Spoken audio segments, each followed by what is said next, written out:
In this section of Down the Rabbit Hole, I ask myself a question that you didn't ask on the live stream, and I then answer it. Give us an example of a couple of types of attacks and problems that can happen in DeFi or that have happened recently. So I'm going to give you 3 different examples of decentralized finance where things went horribly wrong. And then sometimes got fixed and sometimes didn't. The first one, of course, is the one that started it all, the DAO. The DAO was introduced shortly after Ethereum's birth as a mechanism for a crowd-based venture capital fund where people could vote proposals that would then get funded. And the DAO, in its very beginning, accumulated a very large amount of funds. Then, a bug that was undiscovered in the DAO code, specifically a reentrancy bug that allowed someone to call the withdrawal contract from within the withdrawal contract, the withdrawal function in the contract from within the withdrawal function of the contract, allowed someone to drain almost $300 million, if I remember correctly, from the DAO, or some ridiculous amount like that, into their own contract. This ultimately led to a hard fork fix of Ethereum and also the split of Ethereum into Ethereum and Ethereum Classic, and created a whole debate about moral hazard and bailouts and the immutability of Ethereum, and left a bit of a wound in Ethereum that took more than 2 years to heal. It was Ethereum's empty Gox moment, just different in some ways.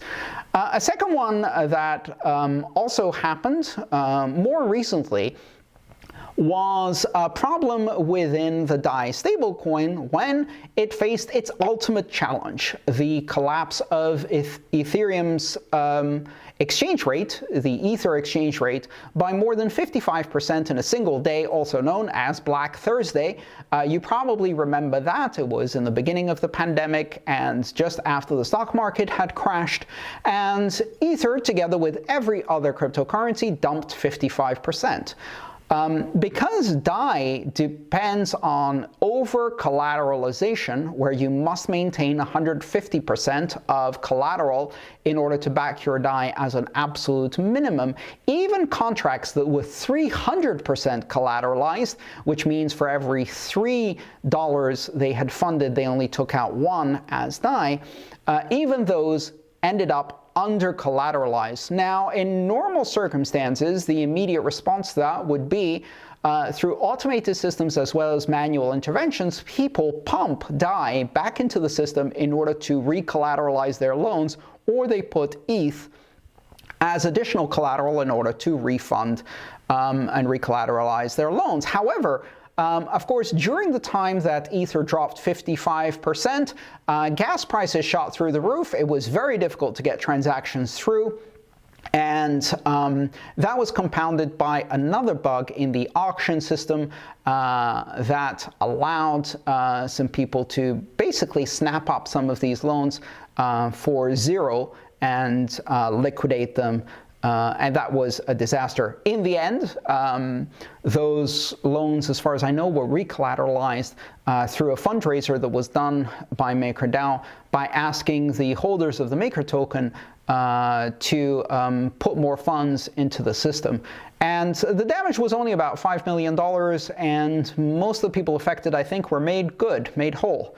Another example of a cascade failure of multiple problems all occurring at the same time. And of course, it was a bit of a black swan event because a 55% drop in a single day had not been seen until that moment.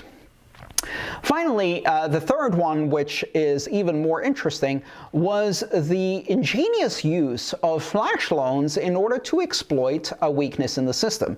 Here, a flash loan, as we said before, is a loan where you take money out in a transaction. That transaction, as it executes, creates a cascade of contract calls, and as long as the last event from the transaction refunds the flash loan, you are allowed to take that loan. By taking a flash loan of more more than $1 million, an attacker was able to create a cascade of contract calls, effectively using DeFi's composability to create a brilliant scheme. In this scheme, a loan from the flash loan was split into wrapped Bitcoin and Ether, and then was used to take a short position in a decentralized exchange against wrapped Bitcoin, followed by a dump of that wrapped Bitcoin on the decentralized exchange, followed by a liquidation of that short in order to gain the difference and a repayment of the flash loan, all in a single transaction. I believe just over $2 million was exploited using this trick.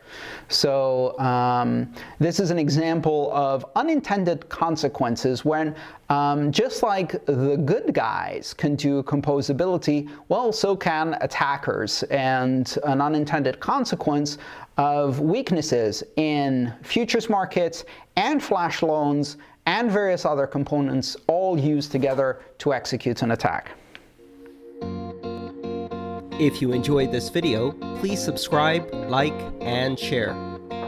All my work is shared for free, so if you want to support it, join me on Patreon.